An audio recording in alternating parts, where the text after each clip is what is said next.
দেখুন বন্ধুরা, আজকে ওয়েদারটা কেমন, কত সুন্দর। সকাল থেকে ওয়েদারটা খুবই সুন্দর। রোদ বেরিয়েছিল মাঝে মাঝে, কিন্তু তার মাঝেও হাওয়া দিচ্ছে।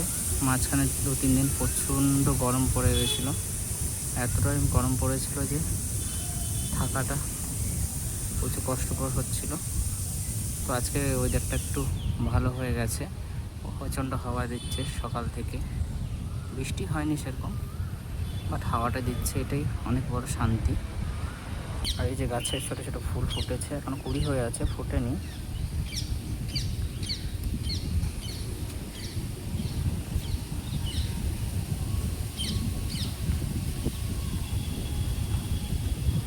প্রচণ্ড হাওয়া দিচ্ছে।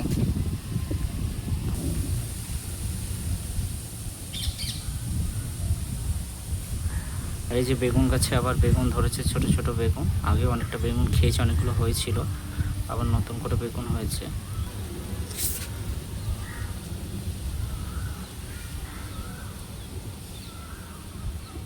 আর এই গাছটাতে নতুন করে আবার ফুল এসছে বেগুনের, কয়েকটা বেগুনও ধরেছে। এই বেগুনটা আবার আলাদা, একটু গোল গোল। লালো। আর এই যে আমাদের দাদাদের কাছে কাঁঠাল ধরেছে, কিন্তু এবছর খুব কম কাঁঠাল ধরেছে। আর আমাদের বাড়ির পাশে এই ভিউটা দেখতে তো খুবই ভালো লাগে। পাশে ধান মাঠ, কি সুন্দর লাগছে না? এটা কিন্তু সকাল নয়, এটা কিন্তু আজকে এখন দুপুর, কিন্তু ওয়েদারটা দেখে মনে হচ্ছে এখন সকাল। আর এই যে কিছু জামরুল আছে, আগের ভিডিওতে দেখেছিলাম আপনাদের, অনেক জামরুল গাছের ডাল ভেঙে গেছে, তাও কিছুটা আছে, এই যে ফুল আছে, কিন্তু কিছু থাকবে। কি পাবো সেটা জানি না, কারণ ঝড় আসলে সব পড়ে যায়, তো সেভাবে জামরুল থাকে না।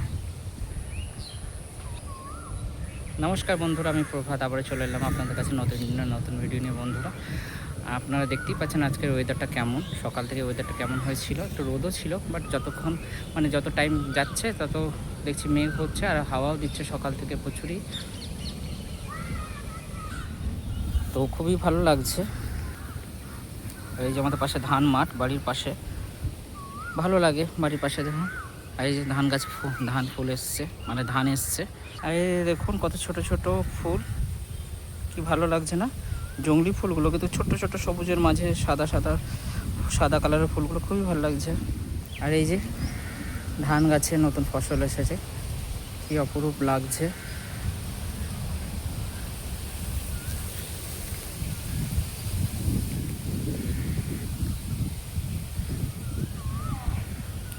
আমার তো খুবই ভালো লাগে এরকম দৃশ্য দেখতে। বন্ধুরা, বৃষ্টি পড়াও শুরু হয়ে গেছে, মেঘ করছিল তো 2-1 ফোঁটা করে বৃষ্টি পড়ছে। আর আমার পেছন দিকে দেখতে পাচ্ছেন কি সুন্দর ধান মাঠ। তো আজকে দুপুরে ছিল লাঞ্চ মেনুতে এই যে সাদা ভাত, আর তার সাথে হয়েছে এই যে খসলা শাকের তরকারি, আর হয়েছে লাল লাল করে আলু পনিরের তরকারি, আর ঝাল ঝাল করে হয়েছে পাবদা মাছের মাখা মাখা করে ঝাল ধনেপাতা দিয়ে। আর সবার শেষে আছে আমাদের বাড়ির ফেমাস টক, চিংড়ি মাছের টক। ঢেঁড়স দিয়ে চিংড়ি মাছের টক হয়েছে, তেঁতুলের টক।